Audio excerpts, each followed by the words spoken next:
Konfirmasi nih Pak. Oh iya, terima. Anak-anak kapan Pak udah mulai boleh sekolah lagi? Untuk tatap muka lagi kita menaik kebijakan di Dikpora DIY maupun di Dikpora Kabupaten Kota itu ada pembelajaran tapi sangat terbatas sekali sesuai dengan instruksi Mendagri, sehingga boleh sekolah asal sangat ketat sekali di dalam prokesnya di sekolah itu. Ya, makanya adik-adik ya supaya nanti bisa sekolah terus, karena nanti kalau di situ ada terkonfirmasi kan dihentikan di situ. Iya. Kalau mengingat yang kemarin Pak, tahun lalu mungkin ya, ujian selama ini bagaimana Pak? Bisa berjalan dengan lancar atau ada keluhan? Nilainya juga apakah sesuai yang diharapkan gitu Pak?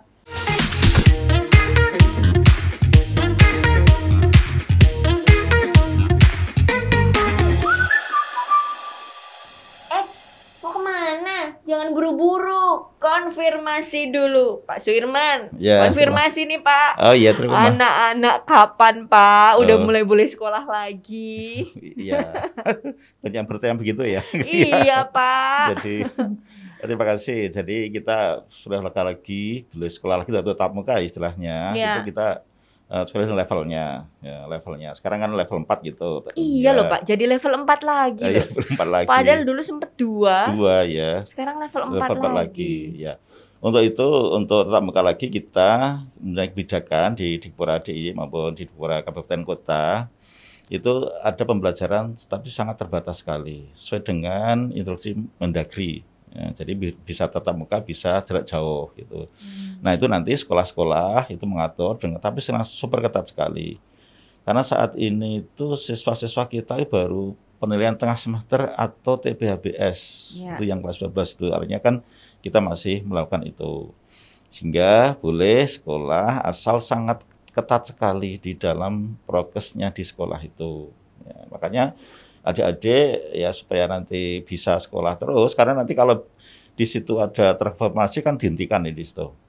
Nah, itu akan ada kasus gitu ya, satu terpapar itu dihentikan gitu. Sehingga ya adik-adik harus prokes betul. Jadi begitu nanti masuk ya dipatuhi prokesnya supaya nanti tidak dihentikan itu yang begitu. Artinya kita masih maksimal 50% dari kapasitas ruangan dan siswa di situ. Gitu. Jadi boleh tatap muka asal dengan prokes yang sangat dekat sekali begitu. Nah ya, kalau di level 4 ini, ketika boleh tatap muka di sekolah, ini perubahannya apa Pak yang paling terasa? Iya, perubahannya satu, perilaku anak di sekolah itu. Ya, itu mulai dari masuk, ukur suhu, kemudian peralatannya, kebersihannya, sanitizer dan seterusnya, kemudian jaraknya juga begitu. Terus lamanya juga belajar, tidak boleh dari 4 jam 60 menit, kalau pembelajaran 6 jam. Itu kemudian ada lagi siswa-siswa tidak boleh makan di situ.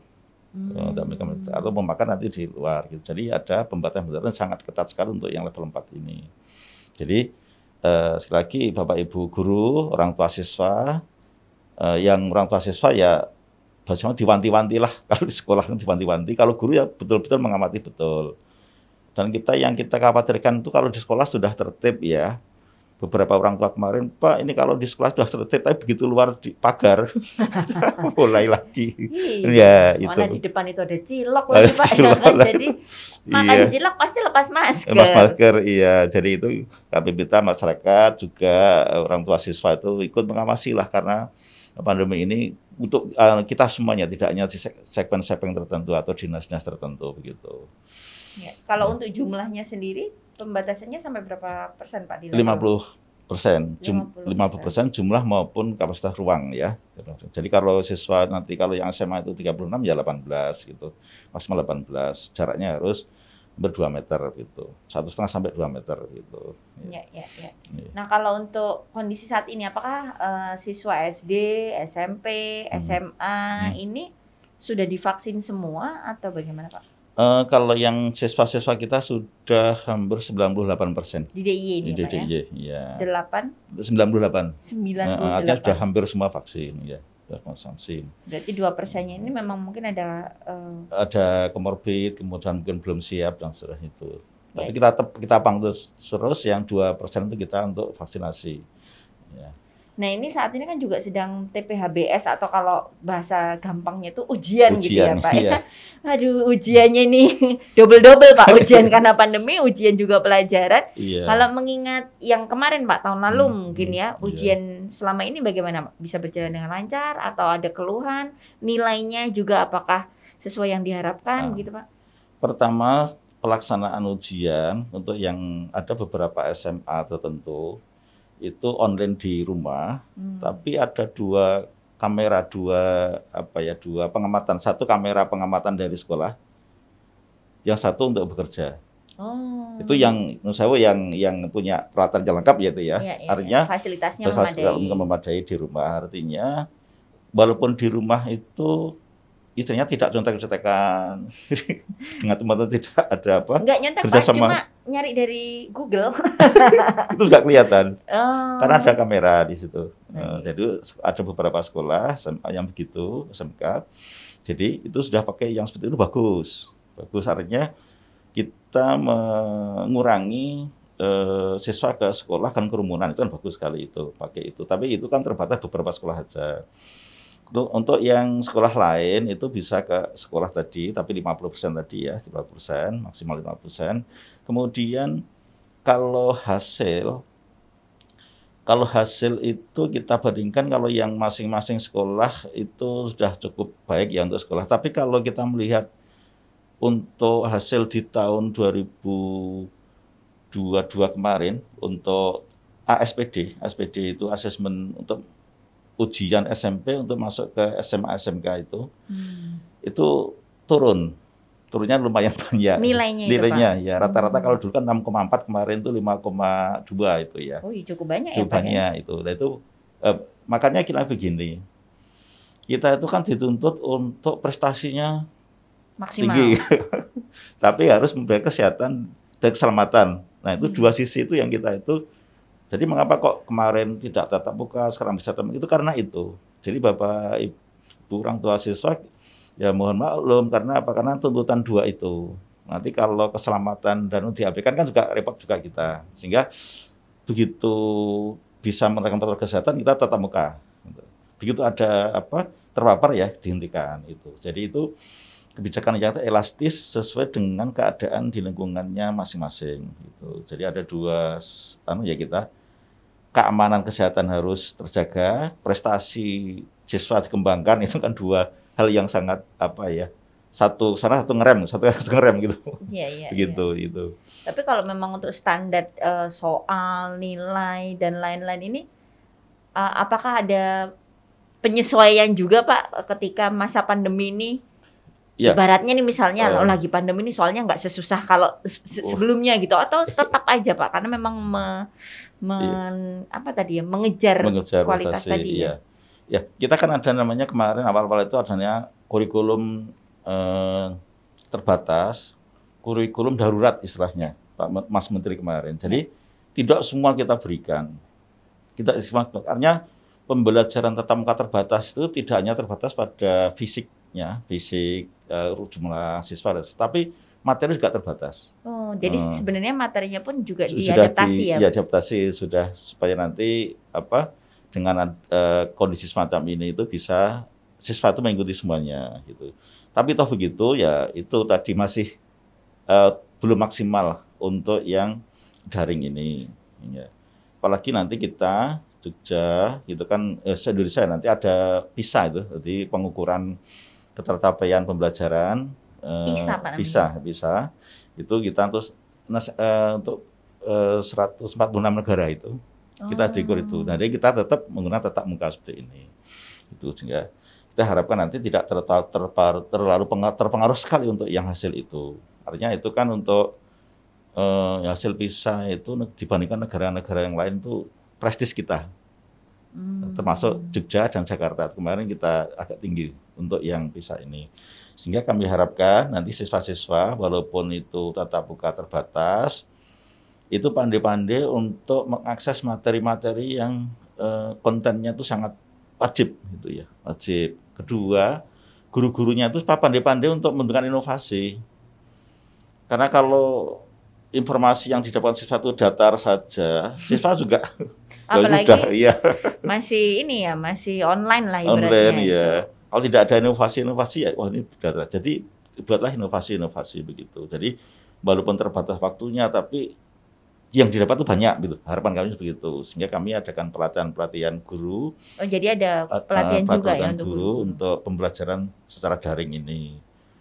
Juga kami sampaikan ke guru-guru supaya nanti apa kalau bisa ratingnya banyak dan seterusnya kan bisa jadi apa itu followernya banyak itu itu kan Oh, udah mulai ke sana kita itu ya oh, gitu baik. Nah, kalau yang PISA tadi juga untuk SD, SMP, SMA ya atau? iya semuanya dari SD sampai SMA ya. Ya, tapi ini Pak ada beberapa hal yang di pembelajaran secara online Iya, ini kan sangat khas tuh. Misalnya iya, kalau SMP, SMA dianggap sudah cukup mandiri iya, gitu ya iya, untuk iya, mencari iya, tahu. iya, Kemudian seperti tadi Bapak iya, menyampaikan juga punya kreativitas baik gurunya dan juga siswanya. iya. Tapi kalau yang SD ini nih Bapak Ibu yang ada di rumah ini kan mendadak jadi guru nih. Iya, Kadang-kadang tuh kok pelajaran kok sekarang udah beda, nggak kayak gitu. zaman dulu Iya, iya, gitu. Itu apa logikanya yang harus diajak dan kemudian cara menyampaikan. Akhirnya itu juga Pak. Kalau iya, untuk orang tua yang jadi guru iya. dadaan ini apakah ada pendekatan khusus dari dinas Pak? Iya, ya, makanya untuk dari SD itu sebelum pembelajarannya daring itu kan ada sosialisasi. Ya. Nah, sosialisasi orang tua diundang bagaimana caranya begitu dan seterusnya dan perkembangan putranya itu direpot terus oleh orang tua. Jadi itu, jadi mestinya ibu guru itu tadi, bapak ibu guru itu merespon perkembangan keterampilan dalam pembelajaran putra putrinya sehingga terus ya. Kemudian komunikasi sangat penting antara orang tua dengan bapak ibu guru di sekolah ya, sangat penting sekali. Tadi misalnya, oh kok pelajarannya sangat sulit sekali. Iya. Nah itu gimana? Oh mungkin bapak ibu guru bisa, oh itu ada di suplemen ini, ada suplemen ini. Jadi yang disampaikan kan sedikit, tetapi backup materi itu banyak sebenarnya begitu. Jadi kalau tahu, oh ini di materi ini, itu tugasnya bapak ibu guru di sekolah itu untuk membackup materi yang disampaikan atau menjelaskan materi yang disampaikan oleh anaknya di sekolah itu, oleh orang tua itu. Nah, kalau menurut Bapak pembelajaran daring atau online sampai saat ini nih bagaimana Bapak memandangnya? Apakah sudah efektif, sudah maksimal? Kalaupun ada evaluasi di sebelah mana yang bisa bersama-sama nih kita untuk memperbaiki tujuannya ya demi anak-anak ini ya Pak ya? Kalau efektif dan maksimal itu nanti ada dua tinjauan ya. Pertama dari tadi gurunya, yang kedua siswanya juga aktifan siswa itu. Karena ada juga yang bahasanya luah-luah itu ada juga. Yang penting ngumpulin Ngumpulin tugas tugas. gitu ya. Lah itu Salah apa enggak pokoknya ngumpulin ngumpulin tugas. Lah itu kan ada begitu. Tapi kalau ada guru, siswa dan orang tua tiga tadi ya, itu saling mengenal bagus. Karena kami sampaikan yang kemarin itu yang SPD itu ternyata anak-anak yang punya kemampuan lebih itu dileskan, diperhatikan itu ya nilainya tinggi. Sehingga disparitasnya itu enggak. Artinya nilainya itu 99, ada yang 3 itu. Jauh gitu Jauh ya ya, gapnya. disparitas gapnya jauh itu. Nah, kita menunjukkan bahwa keaktifan di dalam daring itu sangat penting. Sangat penting sekali bagi orang tua, siswa, dan guru itu. Sehingga kita harapkan nanti kerjasama tiga inilah yang harus kita dimaksimalkan gitu.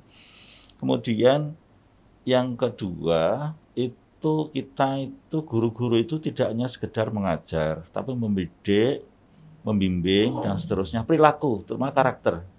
Nah, kemarin waktu awal-awal itu terus siswa kita suruh vaksin, itu bapak ibu guru itu kaget untuk yang SMP SMA itu, loh begitu suruh vaksin rambutnya gondrong-gondrong, caranya bicara kok udah tidak seperti siswa lagi. Nah ini yang harus kita perhatikan. Jadi tidak hanya sekedar kita memperhatikan materi di sekolah itu ya, tapi jiwa-jiwa karakter siswa itu, kemudian motivasi belajar. Jadi kita punya dua tugas pembelajaran itu, dua memotivasi siswa supaya tetap berprestasi dengan berbagai macam cara. Gitu. Nah inilah yang kita harapkan nanti, karena kita kan sistem pembelajaran jarak jauh itu saya kira makin lama makin digunakan terus, tidak hanya pas pandemi ini. Nah, ini akan sudah jadi salah satu cara baru gitu ya, Pembelajaran yang baru, tidak akan ditinggalkan ketika pun nanti sudah endemi atau kondisi sudah. Iya, dan Bapak Ibu guru juga sekarang juga banyak yang terima kasih. Dulu tidak pernah mengenal Zoom, tidak pernah Google Meeting, tidak pernah. Satu-satunya yang dikenal Zoom itulah bubur Zoom Pak ya. Iya, karena sudah bisa begitu menampilkan materi-materi yang bagus. Nanti malah ada di sisi lain kita harus menjaga kesehatan, di sisi lain kita punya peningkatan kompetensi guru dalam hal teknologi informasi itu. Tapi untuk siswa itulah kita harus hati-hati karena ya belum maksimal lah kalau untuk yang daring itu kita belum maksimal. Kita jujur belum maksimal untuk yang daring itu karena tadi disparitas penangkapan siswa orang tua terhadap materi itu beda-beda gitu. Dan tadi terbukti dari nilai yang ada gap ya Pak ya. Gap yang sangat jauh. Cukup jauh. Nah tadi kalau nggak salah ketika ada yang nilainya tinggi begitu secara nilai itu juga ada misalnya ternyata dileskan, ternyata orang tuanya mungkin juga aktif, guru dan lain-lain. Nah, untuk kondisi-kondisi yang memang kan Jogja ini luar biasa begitu beragam gitu ya Pak ya. Dia mungkin secara fasilitas juga tidak selengkap seperti yang lainnya. Ini bagaimana pendampingannya Pak? Ya kita kemarin menugaskan ke guru-guru, bahkan kita punya semacam program. Jadi misalnya ada guru di dusun X atau desa X itu mengajar di lingkungannya. Jadi tidak harus siswanya di sekolah. Jadi gitu. Jadi guru bahasa Indonesia itu bisa mengajar mulai dari SD sampai SMA. Itu kita sampai ke situ. Itu. Tapi sekali lagi ya kerumunan kita jaga jangan sampai ada kerumunan. Tapi itu kita punya program itu. Tapi ini berjalan di beberapa kelurahan atau desa seperti itu. Jadi tidak hanya di sekolah saja, tapi untuk tadi yang tidak terfasilitasi dengan sarana yang lengkap tadi. Kalau yang sudah kan tinggal manggil guru dan seterusnya itu. Ya. Karena apa kita mencerdaskan hidup bangsa kan seluruhnya tidak kita pilih-pilih itu. Bahkan orang tua siswa yang mengalami hambatan pembelajaran itu ada namanya guru kunjung. Guru kunjung di sekolah itu. Ya. Tapi kami harapkan guru kunjung itu tidak hanya bertemu pada siswanya, tapi dengan orang tuanya juga bertemu sehingga nanti tahu perkembangan anaknya itu. Jadi kita sudah punya beberapa program supaya peningkatan menjaga disparitas tadi ya. Dengan ada guru kunjung, ada guru mengajar di lingkungannya, itu sudah kita lakukan gitu. Ya, untuk menghadapi juga ini kan ada yang sudah mulai ujian, ada yang latihan ujian, ada yang try out begitu. Ada yang lagi cari SMP lagi sebentar lagi menuju ke SMA gitu. Ini persiapannya apa saja Pak yang sudah dilakukan Pak? Ya pertama kita untuk yang tryout untuk yang untuk ujian SMPK SMA SMK kita sudah sampaikan ke semua sekolah bahwa nanti ada SPD itu seperti ujian nasional di Yogyakarta gitu. Jadi kita sudah membuat soal dan kita sudah sampaikan jauh-jauh sebelum dilaksanakan. Artinya biar persiapan gitu loh. Kemudian kita sampaikan distribusi nilai kemarin kita sampaikan ke masyarakat. Nilai belajar usaha terendah berapa terlibat udah. Sehingga biar ada persiapan untuk ke sana. Kemudian kita sampaikan juga untuk yang Bapak Ibu guru itu kan ada daring itu juga materi kan banyak banget. Betul Pak. Sampai milihnya gimana. Nah itu sampaikan Bapak Ibu guru itu pandai-pandai memilih jadi siswa itu nanti tidak banyak banget belajarnya. Materi tidak banyak maksud kami, tapi mengenal substansi-substansi yang ada. Nah itu yang bisa itu bahasa metani itu guru-guru itu bisa metani gitu. Karena kalau tidak terkawal nanti siswa belajar banget tapi tidak keluar gitu kan. Ya sayang sekali. Ya. Overload ya Pak. Itu ya. Kemudian untuk yang SMA, SMK kita kan untuk perguruan tinggi. Nah itu mulai dari pemilihan jurusan guru BK, gitu. Kemudian bagaimana kalau grade jurusan ini grade-nya A, nilainya harus sekian, itu harus kita sampaikan ke sekolah-sekolah. Karena tugas kita untuk yang SMA itu kan melanjutkan yang terutama di perguruan tinggi negeri ya kalau negeri jelas. Yang perguruan tinggi lah begitu. Untuk SMA kan bekerja, wirausaha dan mandiri itu. Artinya kita itu nanti harapannya setelah lulus SMP mesti harus sekolah SD. SMA kalau tidak melanjutkan, harapan kita melanjutkan. Kalau SMK itu melanjutkan, bekerja dan wirausaha. Ya. Jadi itulah kita seringkali kita sampaikan ke guru-guru itu sebelum mengajar itu harus tahu tugas saya guru itu apa toh. Jangan sampai materi terus gitu. Karena apa? Karena endingnya kan tadi SMA, melanjutkan SMK, bekerja, wirausaha dan melanjutkan itu. Jadi ini kalau boleh saya bayangkan komunikasi dari dinas ke guru-guru ini di masa pandemi ini intens ya Pak ya? Intens sekali. Kita hampir tiap minggu dengan Bapak Ibu kepala sekolah kita Zoom juga itu. Dan lebih anak juga seringkali perkembangan-perkembangan yang ada kita sampaikan ke sekolah-sekolah itu. Ya. Yang paling banyak jadi apa mungkin evaluasi bareng-bareng akan diperbaiki itu apa Pak yang dikeluhkan oleh teman-teman Bapak Ibu guru ini? Kerumunan. Oh. Kerumunan. Masih itu ya Pak kerumunan ya? ya. Kalau masker kita sudah udah tetap di sekolah itu. Bahkan kalau tidak bawa kita beri masker gitu ya di sekolah. Kita dari BNPB kemarin kita sudah beri bantuan. Jadi walaupun tidak bawa masker kita kasih masker. Tapi kerumunannya inilah kerumunan ini. Kerumunan karena di sekolah kita atur ya. Setelah lepas dari sekolah itu lepas dari sekolah itu kerumunan itu. Ya, ya. Dan kalau untuk kasus sendiri masih ada penambahan kasus dari anak-anak yang apa namanya sekolah mungkin ya memang kerumunannya di luar tapi kondisinya itu karena apa ya namanya ya masih dalam aktivitas belajar itu masih ada Pak? Ada kalau yang sekali sedikit sekali. Terakhir kemarin tanggal 22 Februari kalau tidak salah sampai 145 kasus satu hari itu. Tapi kemarin tanggal 11 itu kita 4 anak yang kasus. Artinya jauh sekali sudah penurunannya drastis ya. Kalau dari data kami dari Google Form itu ada 2.376 siswa yang terpapar itu. Tapi semuanya hampir semua sehat ya. Artinya dari kalau SD sampai SMA kan kita kan siswa itu 300 ribuan. Ya. Sedikit sekali lah gitu. Ya, dari secara persentase 0,69 kan tidak salah itu. 0,69. Ya, artinya kan kita tatap muka kita jalankan tetapi dengan prokes yang ketat gitu. Apalagi kembali lagi tadi di saat ini sedang ada di level 4. Level 4 gitu ya gitu. Nah, kalau misalnya ada kondisi semoga tidak gitu tapi anak-anak yang pernah terpapar COVID atau sedang terpapar COVID ini apakah ada apa namanya ya excuse khusus gitu ketika tugas-tugas dan juga kewajiban yang harus dilaksanakan ketika di sekolah Pak? Ya ada kita perhatian khusus ya. Pertama perhatian untuk memulihkan semangat siswa itu dulu. Jadi guru BK maksudnya. Guru BK. Guru BK saat ini peranannya luar biasa ya Pak. Kalau dulu tuh pokoknya kalau sepatunya nggak hitam baru gitu tuh turun ya. Ini sekarang sampai benar-benar apa nih kalau anak sekarang tuh bilangnya ada engage-nya, ada komunikasinya gitu ya Pak ya. Karena kan begitu terpapar itu kan kadang-kadang psikologis kan harus kita kembalikan lagi untuk sana. Pertama guru BK untuk memobilisasi. Kemudian untuk yang tugas-tugas kita sudah pemakluman di Bapak Ibu guru, tugas-tugas itu sudah pemakluman mulai dari jumlah tugasnya, kemudian lagi ataupun kalau nanti ada mengejar teman-teman yang lain waktunya agak diperpanjang gitu.